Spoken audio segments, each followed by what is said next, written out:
Buenas tardes, soy la doctora Claudia Pinedo, médico geriatra del Hospital San Isidro Labrador. En esta oportunidad el tema que me ha tocado presentarles es fisiología del envejecimiento y teorías del envejecimiento.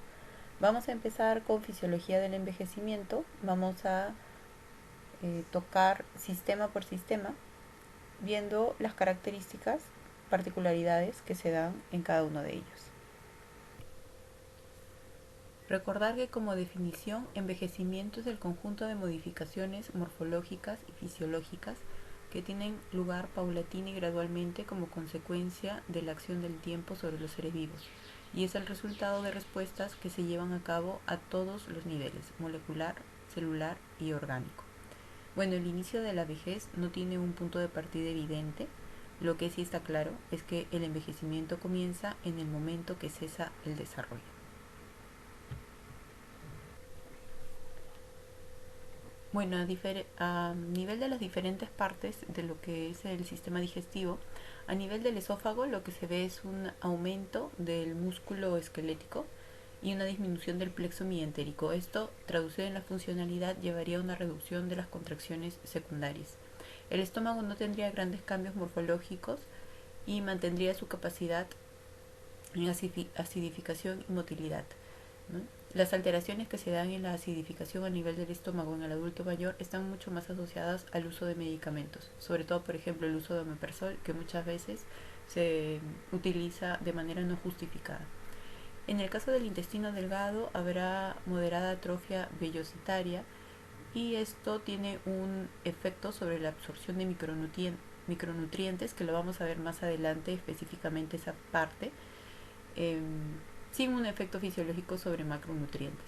A nivel del colon hay una reducción del plexo mientérico y de las células intersticiales de Cajal, que se traducirían en eh, un deterioro de la capacidad propulsiva, una disminución en la presión esfinteriana basal y máxima, y bueno, sería una de las grandes causas también de lo que es el estreñimiento en el adulto mayor.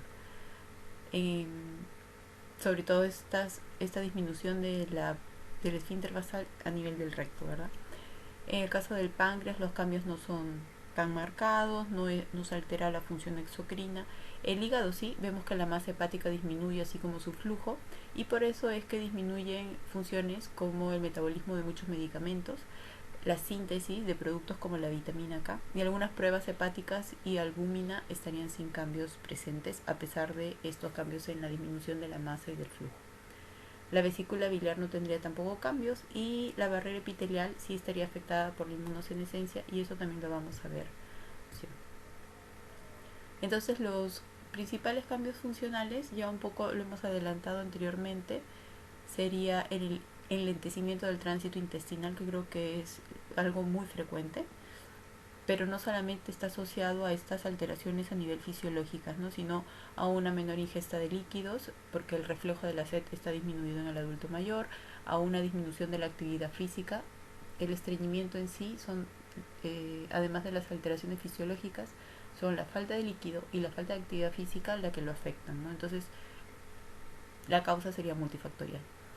Mayor dificultad para la absorción de hidratos de carbono, no se modifica la absorción de grasas ni su cuantía en heces, habría cambios en la composición de la microbiota intestinal que sí son importantes y lo vamos a ver ahora, mayor liberación de endotoxinas que favorecen sarcopenia y anorexia, aumenta la capacidad de absorción de las vitaminas liposolubles y del colesterol, se dificulta progresivamente la absorción y el transporte de vitaminas como la vitamina D, el calcio y los hidratos de carbono.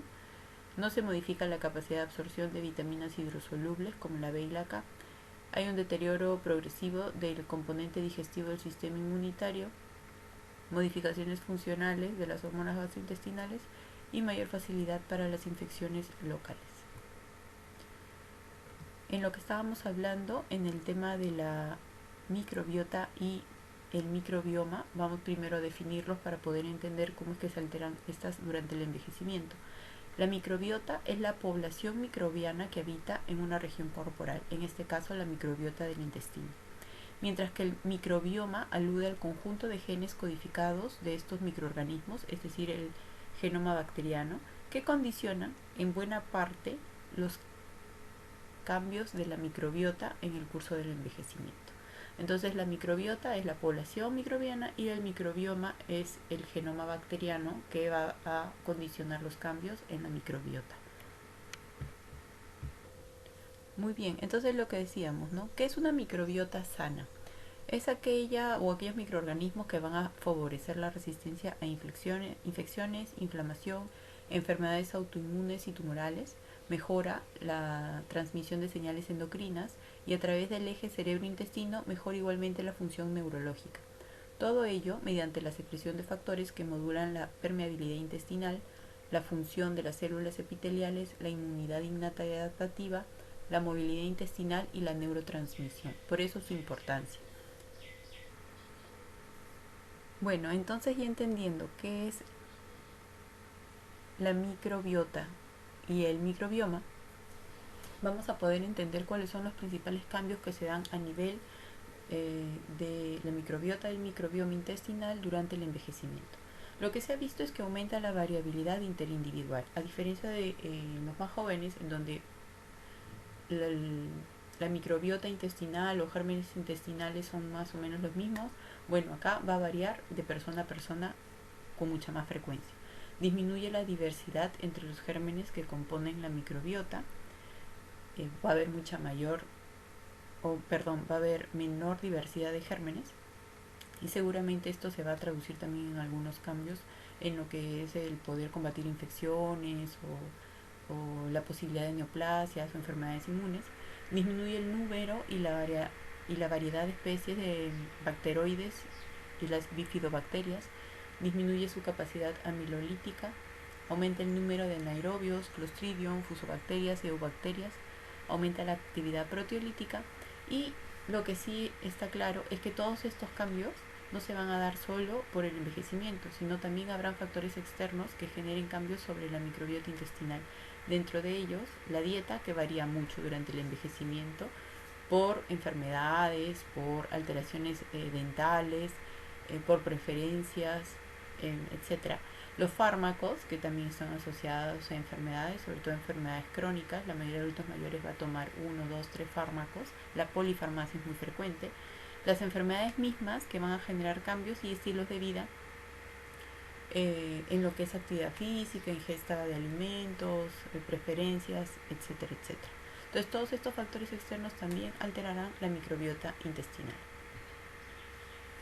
Las consecuencias que se van a dar después de ya todos los cambios que hemos mencionado a nivel fisiológico, a nivel de la microbiota, el microbioma intestinal, es la aparición progresiva tanto de divertículos como de áreas de isquemia, intestino grueso, el aumento de todo tipo de alteraciones relacionadas con la absorción, tendencia a mayor estreñimiento, y como ya lo dijimos, no solamente es por los cambios fisiológicos del intestino, sino también por menor actividad física y menor ingesta de líquidos, y la ingesta de líquidos disminuida está asociado a un reflejo de sed disminuido, el aumento de la patología vascular, mayor posibilidad de cuadros obstructivos, que son causa más frecuente de abdomen agudo que una apendicitis incluso, y la presencia de incontinencia fecal, también por cambios en el esfínter anal. Bueno, ahora pasamos al sistema cardiovascular. ¿Qué es lo que se va a dar a nivel de este sistema? Va a haber una disminución de los cardiomiocitos. Se va a dar de manera progresiva. Recordemos que este tipo de célula tiene una duración de vida limitada y un número fijo desde el periodo neonatal.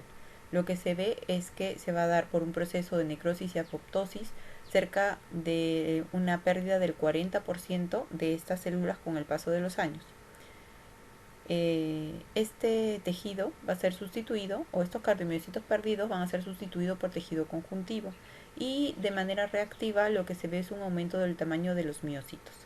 A su vez, la disminución de los cardiomiocitos afectará al tejido de conducción y dentro de este al nodo sinusal, y sería esta una de las causas por las que es más frecuente enfermedades como la fibrilación auricular en el adulto mayor. Bueno, otro de los cambios o de los grandes cambios que se van a dar a nivel del sistema cardiovascular es la disminución de la distensibilidad de los vasos del miocardio y en general también de los vasos a nivel del cuerpo. Lo que se ve es que hay una disminución del tejido elástico y este es sustituido por un tejido conjuntivo fibroso, ¿Qué va a generar esto? Un aumento de la resistencia a nivel vascular periférico, que se va a traducir en un aumento de la presión arterial, que es una enfermedad frecuente en el adulto mayor, hipertrofia ventricular izquierda, que se da básicamente por el aumento de la resistencia a la eyección, dado por la disminución de la distensibilidad de los vasos del miocardio.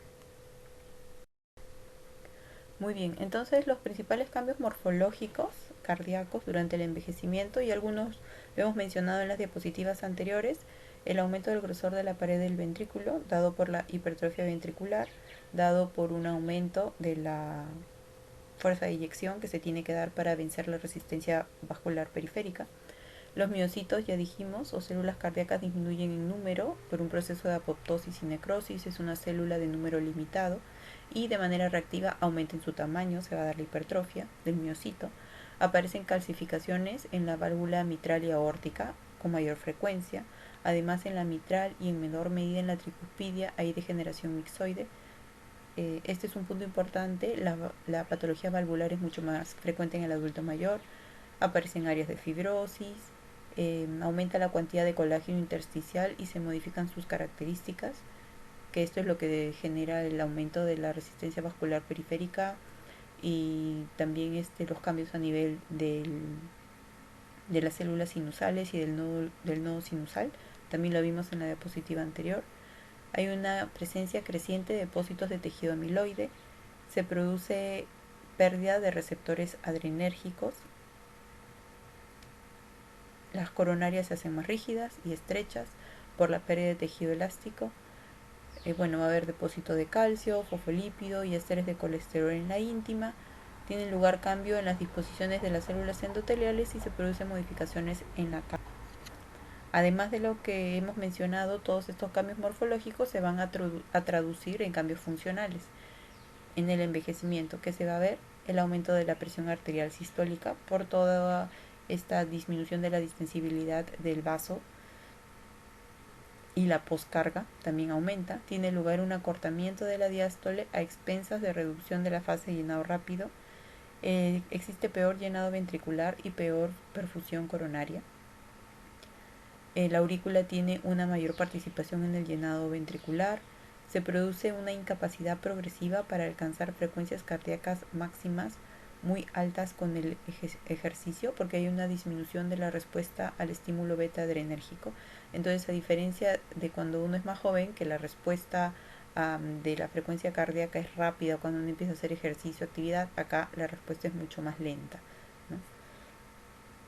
El mantenimiento del volumen minuto normal con el ejercicio ocurre a expensas de un aumento del volumen de eyección. Se produce una reducción progresiva del consumo máximo de oxígeno. La respuesta varoreceptor es pobre y por eso se darían con tanta frecuencia la hipotensión ortostática, por ejemplo. Se modifican los niveles de hormonas reguladoras, se elevan las catecolaminas y el péptido atrial natriurético, mientras que se reduce la renina, la angiotensina y la aldosterona, así como la producción de óxido nítrico como parte de las células endoteliales. Ok, entonces consecuencias de todos esos cambios morfológicos que nos llevan a cambios fisiológicos va a ser una mayor facilidad para la falla cardíaca, la presencia de insuficiencia cardíaca, enfermedad coronaria, hipertensión, porque hemos visto que se dan cambios que van a generar todas estas alteraciones, y la presencia de síntomas atípicos para enfermedades como la insuficiencia cardíaca, la enfermedad coronaria, y cambios en la valoración de pruebas como la radiografía o la ecocardiografía. Es decir, van a haber cambios que en personas jóvenes podrían considerarse anormales, pero para el adulto mayor son cambios que se van a dar porque hay cambios a nivel celular, a nivel del órgano, que van a generar estos cambios que van a ser normales. Bueno, pasamos al tercer sistema, la piel. Acá tenemos una gráfica bastante buena sobre diferencias entre la piel joven y la piel adulta. Principalmente lo que se ve con el envejecimiento es que la capa externa de la piel, esta primera que vemos, ¿no?, la epidermis, se adelgaza, aun cuando la cantidad de capas celulares permanecen sin cambio alguno. La cantidad de células, además, que contienen pigmentos, es decir, los melanocitos, disminuyen, pero los melanocitos que quedan aumentan de tamaño, de modo que la piel envejecida aparece delgada, pálida y traslúcida. Por otro lado, la capa subcutánea disminuye, como vemos acá, es la epidermis, dermis con fibras de colágeno y la hipodermis o tejido celular subcutáneo, ¿no? Bueno, esta capa subcutánea disminuye. ¿Y qué es lo que genera? Riesgo de lesiones y menor capacidad para mantener la temperatura corporal. Por eso esta sensación de frío permanente que tiene el adulto mayor. Bueno, otro de los grandes cambios que se da a nivel de la piel es que los vasos sanguíneos de la dermis se vuelven frágiles, lo cual provoca equimosis y sangrado debajo de la piel, como vemos en la imagen, ¿no? Son lesiones que se ven con mucha frecuencia en el adulto mayor. Además de estas lesiones que vemos con frecuencia sin haber habido un traumatismo previo o algo intenso previo, vamos a ver, por ejemplo, en los pacientes hospitalizados la llamada fragilidad capilar, en donde una muestra de sangre, la colocación de una vía periférica va a generar grandes lesiones quimóticas en brazos, en piernas, ¿no? Por este mismo mecanismo. Por otro lado, las glándulas sebáceas van a producir menos aceite a medida que uno envejece. Los hombres experimentan una mínima disminución, por lo general después de los 80 años, mientras que las mujeres producen gradualmente menos aceite después de la menopausia. ¿Esto en qué se traduce? En resequedad en la piel. Entonces en las mujeres va a aparecer mucho antes que en los hombres y se va a traducir en prurito. El prurito, por ejemplo, es un síntoma frecuente de consulta del adulto mayor. Bueno, otra de las lesiones frecuentes son lo que se conoce como manchas por la edad, manchas hepáticas o léntigos, que son manchas pigmentadas grandes y son extremadamente comunes después de los 40 años. Ocurren más a menudo en el dorso de la mano, como en el gráfico. También pueden aparecer en el antebrazo, en los hombros, en la cara, en la frente, ¿no? En todas las zonas que se expongan al sol. Ok, pasamos a otro sistema, sería el aparato o el sistema respiratorio. Lo que se va a ver es una disminución de la capacidad vital. ¿Por qué se va a dar esta disminución? Por una menor movilidad de la caja torácica que estaría asociado a cambios dentro de la caja torácica, por cambios en la columna vertebral que muchas veces va a estar deformada por cambios que vamos a ver que se dan a nivel óseo, ¿no? El diafragma y los músculos intercostales van a ser también menos eficaces. Entonces ambos cambios disminuyen la capacidad vital. Por otro lado, se da un aumento del espacio muerto porque hay una dilatación del árbol traqueobronquial y una atrofia a nivel de las mucosas. Ambos cambios van a retener un mayor volumen de aire inutilizado y muchas veces incluso esto ya va a estar alterado por alguna enfermedad que pueda tener la persona. También se va a dar una pérdida de la elasticidad de los alvéolos. El parénquima pulmonar sufre cambios similares a los observados en el enfisema, con distensión a nivel alveolar por pérdida de la elasticidad de los alvéolos. Los trastornos de la relación ventilación-perfusión provocan hipoxia, observada en la mayoría de ancianos, y estos cambios contribuyen sobre todo a disminuir las reservas respiratorias del anciano. Entonces, pérdida en la capacidad de los alvéolos. También observaremos una disminución de reflejos protectores como la tos. Esto va a generar un riesgo de aspiración y de atragantamiento mucho mayor, ¿no? Y a nivel del sistema inmunitario, del aparato respiratorio, también hay una disminución del trabajo de con el riesgo de complicaciones, sobre todo las de tipo infeccioso, que son las que conocemos, ¿no? Como un diagnóstico frecuente en el hospital, siempre vamos a ver casos de neumonías, bronquitis, exacerbaciones de PIT, de POC, bueno, ya cambios de la misma enfermedad, claro, van a hacer que el paciente tenga riesgo a esto, ¿no? Pero ya cambios propios del envejecimiento también van a generar un riesgo en la persona. Entonces, los principales cambios en el aparato respiratorio relacionados con la edad serían la disminución de la elasticidad del tórax óseo, y eso se va a dar por alteraciones, como ya hemos dicho, a nivel del hueso, sobre todo de la columna, que va a hacer que la caja torácica cambie. Además hay una pérdida de la masa muscular y un debilitamiento de los músculos respiratorios y reducción de la potencia mecánica, eso también ya lo hemos mencionado, disminución de la superficie alveolar. Para el intercambio gaseoso va a haber una tendencia a la hipoxemia y una disminución de la capacidad de respuesta del sistema nervioso central, con una disminución del reflejo tusígeno y un mayor riesgo de aspiración y atragantamiento. Bueno, pasamos a otro sistema, el sistema osteomuscular. Lo que se va a dar es cambio a nivel de los huesos, de las articulaciones, de la talla. Bueno, eso lo vamos a ir mencionando en cada diapositiva. A nivel del hueso que se da un desequilibrio en la absorción de calcio. Por lo tanto, vamos a tener un tejido óseo poroso y frágil, con mayor propensión a fracturas ante una caída o un golpe. Disminución de la formación de tejido óseo, por lo tanto va a haber una reducción de la masa ósea y un adelgazamiento progresivo de las trabéculas. Estos tres cambios son los que van a generar una alteración a nivel del hueso y es que van a propiciar o a generar un riesgo para fractura. Otro de los cambios que se va a dar es a nivel de la masa y de la fuerza muscular. Ambas disminuyen y esto se traduce en una alteración del desempeño físico, ¿no? A medida que se envejece, la masa y la fuerza muscular disminuyen, provocando lo que se conoce como sarcopenia, que creo que esa clase ya la hicieron, o bueno, seguro que lo vamos a mencionar en alguno de los seminarios. El envejecimiento de los músculos es el resultado de la atrofia de fibras musculares, en particular de la tipo 1, que son las llamadas rápidas, responsables del desarrollo de una fuerza inmediata pero rápidamente agotable, y de la sustitución de la masa muscular proteica por tejido graso y en menor grado por tejido conjuntivo. Sin embargo, una gran parte de este declive se debe no al propio envejecimiento, sino también al sedentarismo y factores nutricionales que van a acompañar al adulto mayor durante el transcurso de su vida, ¿no? O sea, van a haber factores externos, además de los que ya hemos mencionado, que van a generar estos cambios en la masa y en la fuerza muscular y desarrollar lo que es la sarcopenia en el adulto mayor. Dentro de los factores nutricionales que están asociados a la presencia de sarcopenia estaría un aporte insuficiente de proteínas.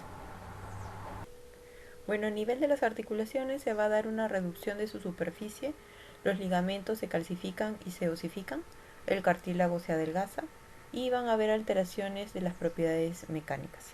Entonces todo esto se va a traducir en una mayor propensión a hacer artrosis, ¿no? Que es una enfermedad frecuente también en el adulto.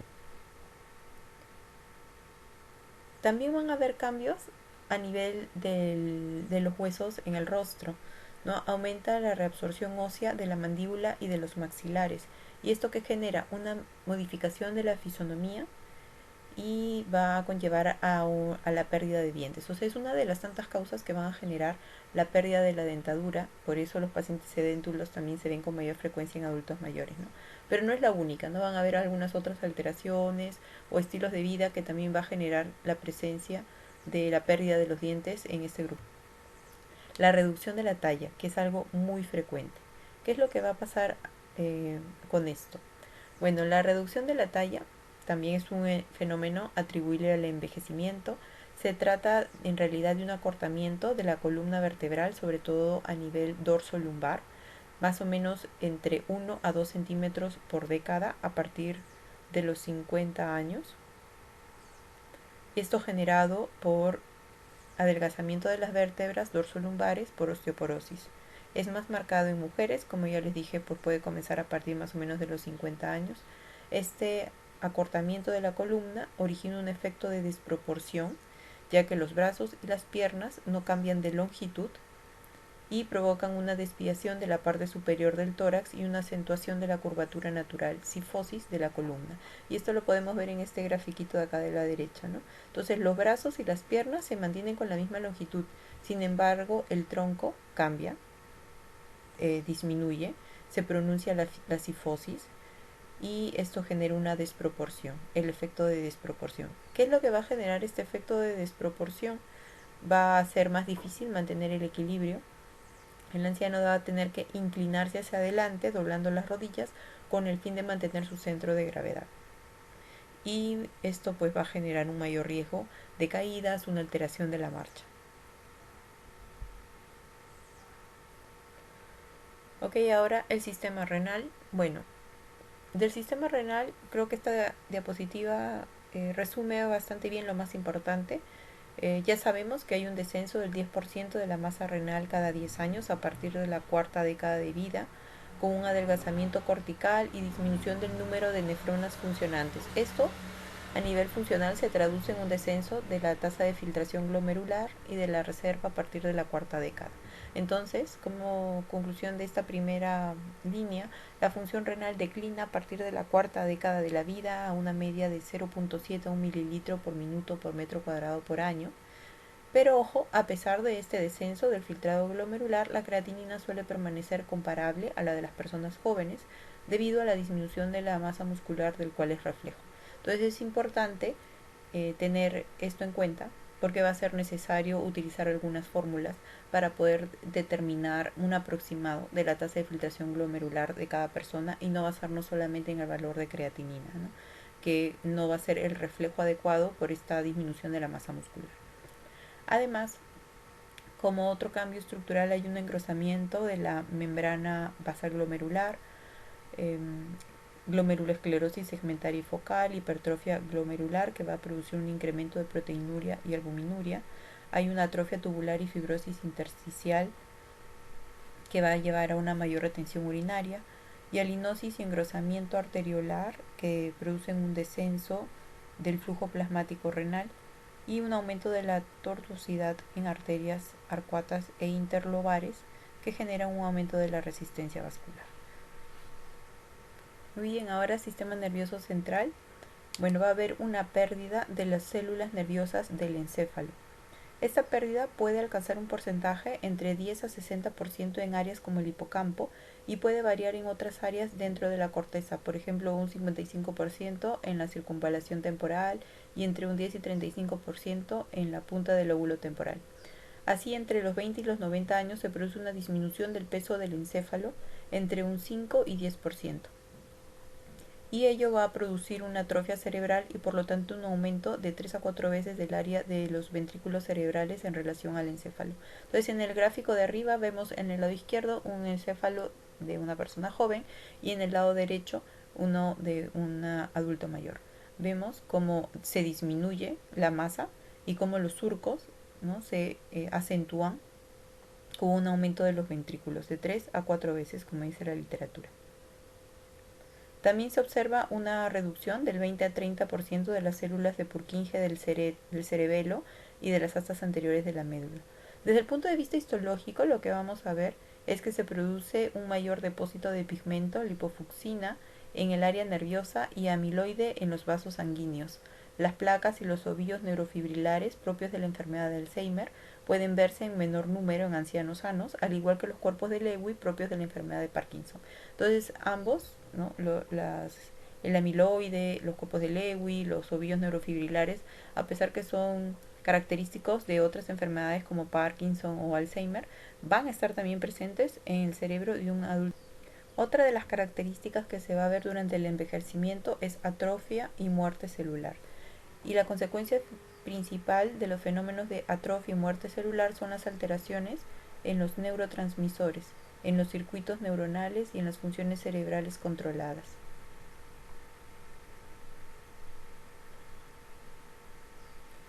Los más afectados durante el proceso de envejecimiento de los neurotransmisores son los colinérgicos, los noradrenérgicos de proyección cortical y los dopaminérgico y el dopaminérgico nigroestriado. La función no se deteriora mientras los procesos de neuroplasticidad sean eficientes, ¿no? Es decir, mientras otras áreas del cerebro vayan reemplazando a aquellas que no están funcionando adecuadamente. Eso es la neuroplasticidad. Es a partir de cierto momento en el que la compliance de estos mecanismos compensadores disminuye o desaparece cuando se establece el déficit bioquímico y funcional. Bueno, además el flujo sanguíneo cerebral va a disminuir en torno a un 20% como media, menor a nivel prefrontal y de la sustancia gris. Se observa también presencia de microaneurismas en relación con los cambios ateromatosos generalizados, el rendimiento intelectual. En el caso de ausencia de enfermedad neurológica se suele conservar bien hasta los 80 años.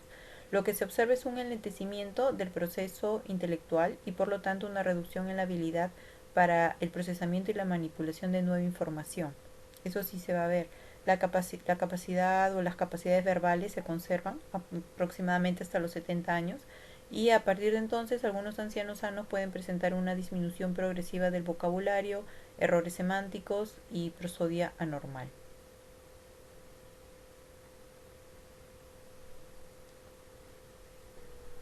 A nivel de la memoria se mantienen la memoria inmediata y la memoria de evocación. Por otro lado, disminuyen la memoria sensorial, la memoria de fijación y la capacidad de integración visoespacial. Aumenta el tiempo de reacción. O sea, sus reacciones van a ser un poquito más lentas ante cualquier estímulo externo.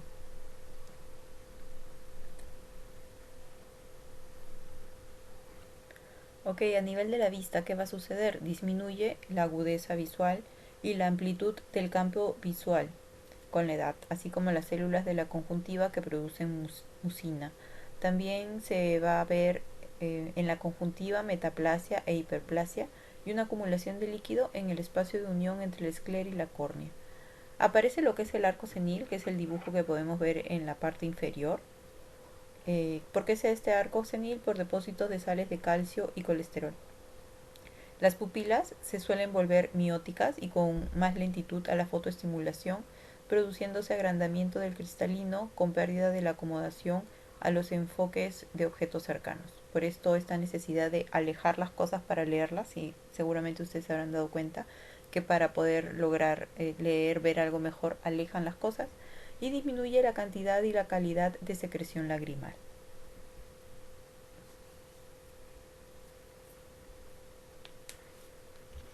Otro órgano de los sentidos que se va a ver o que va a modificarse con el envejecimiento, pues es el oído. Se va a ver una degeneración del nervio auditivo, una disminución de la audición, que es muy frecuente. Esto se va a producir por un engrosamiento en la membrana del tímpano. Anatómicamente, como vemos en la figura de la derecha, hay un aumento del pabellón auricular por el crecimiento del cartílago, un engrosamiento de los pelos, que es algo muy característico, y una acumulación de cerumen también más frecuente, ¿no? Por eso a veces, muchas veces la baja de la audición se debe más que todo a acumulación de cerumen. Bueno, ya para terminar, en el sistema inmunitario lo que vamos a ver es un aumento de afecciones malignas, de susceptibilidad a las infecciones y de enfermedades autoinmunes. Por otro lado, hay una disminución de la respuesta a las vacunas. Todo esto se puede considerar consecuencia de la inmunosenescencia, que afecta tanto a la inmunidad celular como humoral. Sin embargo, no puede esto separarse de otros factores externos que también van a verse involucrados en este tema, como lo que es la alimentación, el ejercicio físico, patologías asociadas o de medicamentos. ¿Qué es lo que se va a ver a nivel del sistema inmune? Una proliferación de los linfocitos T, que va a disminuir en número, sobre todo en lo que son las células llamadas vírgenes, decrece en relación con las células que han estado ya en contacto con un antígeno. La producción de interleuquina 2 y 4 disminuye, así como el número de receptores de este mediador.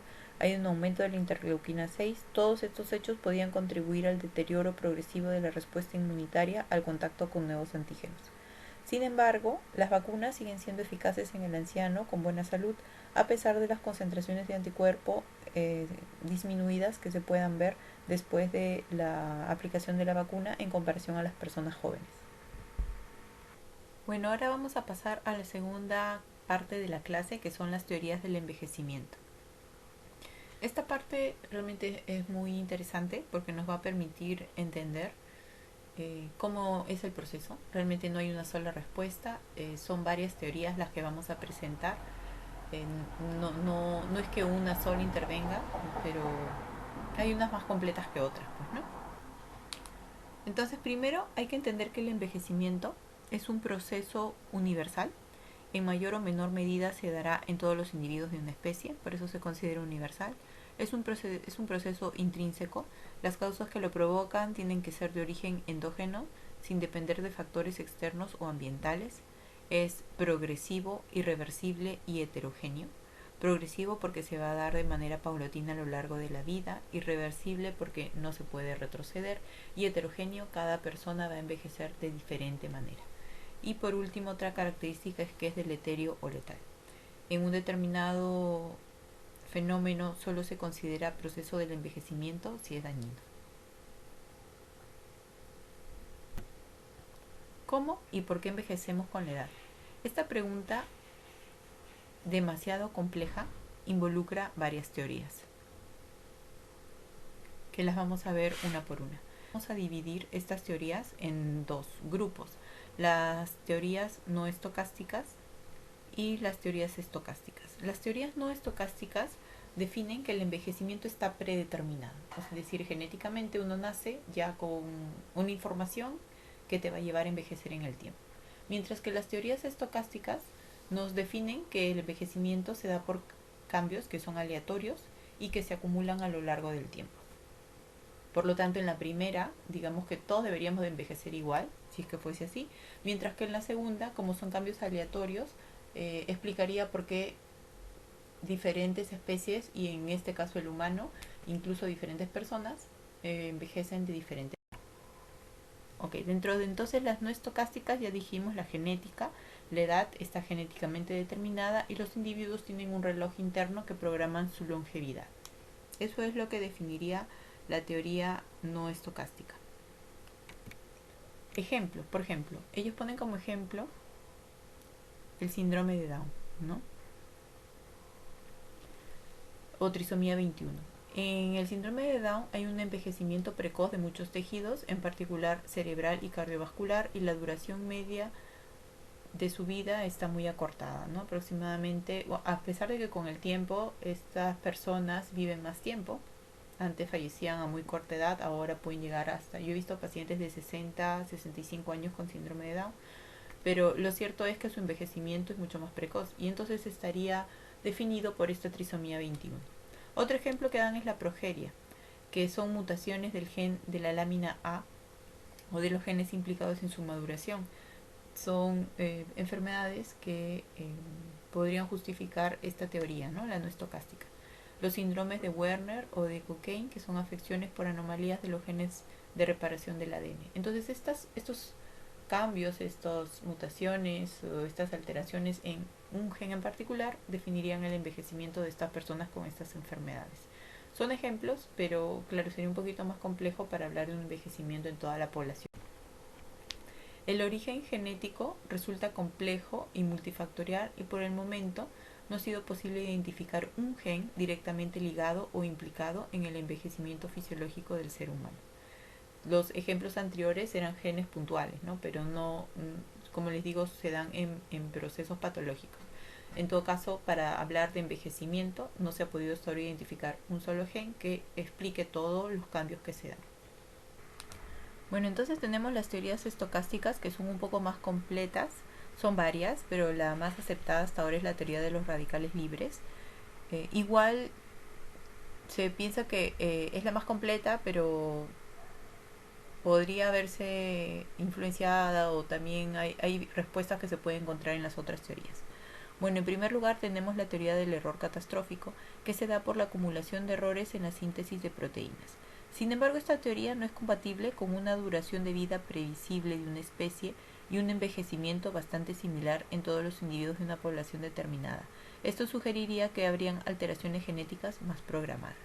La teoría del entrecruzamiento habla que el envejecimiento es producto del entrecruzamiento entre proteínas y otras macromoléculas. La teoría del desgaste, que estaría dado por una acumulación de daño en las partes vitales que lleva a la muerte de células, tejidos, órganos y finalmente del organismo. La teoría del marcapaso hablaría del sistema inmunológico y neuroendocrino como marcadores intrínsecos del inicio del envejecimiento. O sea, en estos dos sistemas estaría programado para iniciarse el envejecimiento. Y bueno, la teoría de los radicales libres, que como ya les dije, la teoría de los radicales libres, que como les dije es la más completa, fue iniciada por Dehan Harman en 1956, es bastante antigua y desde entonces se ha investigado mucho y bueno, se ha completado más, ¿no? es la más conocida en la actualidad. Es quizá en la actualidad la más conocida y la de mayor validez para entender el proceso de envejecimiento.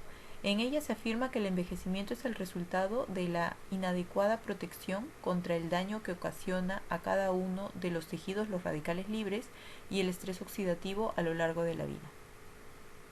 La mayoría, para recordar, la mayoría de los mecanismos necesarios para la vida presentan una toxicidad asociada. Es decir, en el cuerpo, para que se den ciertas funciones, tiene que haber estrés oxidativo. Y la producción de los radicales libres a lo largo del tiempo y el acúmulo de estos generarían un daño en cada tejido y esto. Entonces, para recordar la producción de radicales libres, debemos recordar cómo se da el metabolismo energético en el cuerpo. El metabolismo aerobio, que requiere oxígeno, va a generar la formación de radicales libres de oxígeno, principalmente a nivel de la mitocondria. Esta producción de radicales libres de oxígeno, dentro de los cuales tenemos los ROS, el radical hidroxilo, el anión superóxido, el peróxido de hidrógeno y por otro lado las especies reactivas de nitrógeno, el radical óxido nítrico y el peroxinitrito. Estos radicales libres de oxígeno a nivel mitocondrial van a producir lesiones, microlesiones, que por su cercanía con el ADN mitocondrial y proteínas estructurales generarían en ellas una alteración, ¿no? Las mitocondrias, como sabemos, producen la mayor parte de energía celular por fosforilación oxidativa, lo que requiere la acción conjunta de otros complejos enzimáticos. Por lo tanto, el ADN mitocondrial queda particularmente expuesto debido a la proximidad física de la cadena de transferencia de electrones, cadenas respiratorias y a la ausencia de cromatina. Estas microlesiones, que estarían ligadas a los radicales libres de oxígeno, dañan también las proteínas estructurales. Ahora, la formación de radicales libres se va a dar de manera exógena. Se van a formar por fuentes ambientales entre los que se incluyen la radiación ionizante, la luz ultravioleta, la contaminación, microorganismos, alimentos, por ejemplo, que puedan aumentar la formación de radicales libres, etc. Mientras que de manera endógena se va a generar por los sistemas enzimáticos endógenos como la cadena mitocondrial de transporte de electrones, la respiración celular, el citocromo P450, las antinoxidasas y las peroxidasas. Eso lo podemos ver en esta gráfica, ¿no? De todos los factores ambientales que van a generar la formación de radicales libres, y a nivel endógeno estas 5 reacciones o sistemas enzimáticos endógenos que también los van a generar. Pero como vemos acá la flecha, van a haber alimentos conocidos como antioxidantes que van a tener un factor protector para esto, ¿no? La vitamina C, dentro de ellos el más conocido. Ok, pero el organismo siempre va a tratar de buscar un equilibrio. Entonces, a pesar de que se produzcan radicales libres, sí hay un sistema de regulación para tratar de que estos efectos sean minimizados, ¿no? Para que no haya un efecto deleterio tan grave. Pero con el tiempo, los efectos de los radicales libres de oxígeno van a escapar a los sistemas de regulación y se van a acumular. Y como vemos, la balanza se va a inclinar para el aumento de los radicales libres. Solo para recordar, he puesto ahí en el lado izquierdo de la balanza la regulación enzimática y no enzimática que se va a dar para tratar de contrarrestar a los radicales libres. Dentro de las reacciones enzimáticas tenemos la superóxido dismutasa, la dismutasa, la glutatión peroxidasa y la catalasa. Y dentro de las no enzimáticas tenemos la presencia del ácido ascórbico, vitamina C, del tocoferol, vitamina E, el glutatión reducido, la presencia de carotenoides y flavonoides. Bueno, entonces cuando este sistema de regulación se genera un desbalance porque ya no es capaz de contrarrestar el efecto de los radicales libres, estos ganan y se va a dar lo que es el estrés oxidativo. Y este estrés oxidativo va básicamente a afectar al sistema nervioso, endocrino e inmunológico, así como la comunicación entre ellos. Y esto es lo que va a generar el envejecimiento. Bueno, entonces ya vemos cómo esta teoría, donde se involucran los radicales libres, va a generar el envejecimiento. En esta diapositiva lo que vamos a ver es que hay una disminución a nivel del órgano en su capacidad y en su adaptabilidad. Esto va a generar nuevas rutas, una disminución en la homogeneidad a nivel celular, tanto del vaso como del tejido, cambios en la regulación de la mitocondria, cambios en la capacidad de las vías, en lo que es la reparación del DNA. El aumento o la presencia de radicales libres va a disminuir la capacidad de regeneración, de reparación del DNA mitocondrial, del DNA nuclear, de las proteínas. ¿Y esto qué va a generar? En la mano derecha vemos que se va a ver diferentes expresiones, los radicales libres van a generar daño, van a generar un incremento de la heterogeneidad a nivel funcional y celular y un cambio a nivel fisiológico, que serían los cambios que estamos viendo en el envejecimiento. Todo esto, como vuelvo a repetir, se da por la presencia de radicales libres que aumentan por un desbalance en su regulación, que generan estrés oxidativo y estos generan un cambio a nivel de los diferentes tejidos y órganos. Bueno, ya para terminar tenemos lo que es la glicación y el envejecimiento. Recordemos que la glicación es un término que describe la modificación posttraduccional permanente de los grupos amino de las proteínas por la acción de azúcares reductores. Este proceso, que es un fenómeno más intenso en la diabetes mellitus, también se ve en el envejecimiento. Lo que se ha visto es que la glucosa, ya sabemos, es una sustancia que es indispensable para el metabolismo energético, sin embargo participa en la glicación de proteínas y de ácidos nucleicos y por ello induce a cambios en sus propiedades biológicas. La glicación sería uno de los factores de envejecimiento acelerado de los tejidos, por lo que una dieta que tuviese mucha azúcar, mucha glucosa, empeoraría claramente las posibilidades de reparación intrínseca de las personas más frágiles y provocaría por lo tanto un envejecimiento acelerado.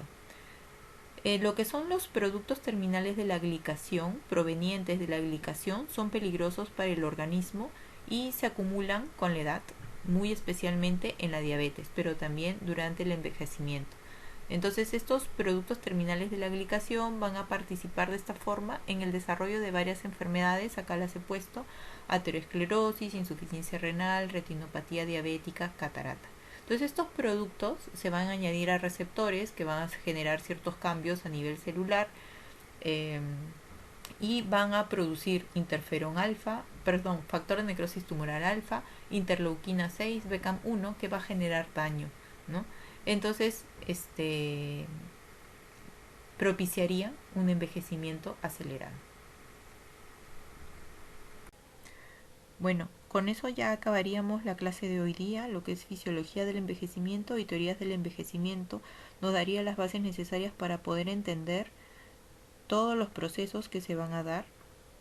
Como hemos visto, hay cambios que se van a dar sí o sí, porque son parte normal del envejecimiento, y esto pues nos van a generar ciertos riesgos para ciertas patologías, ciertos procesos, y hay que tenerlos en cuenta para poder detectarlos a tiempo, poder intervenir y poder hacer un plan de trabajo.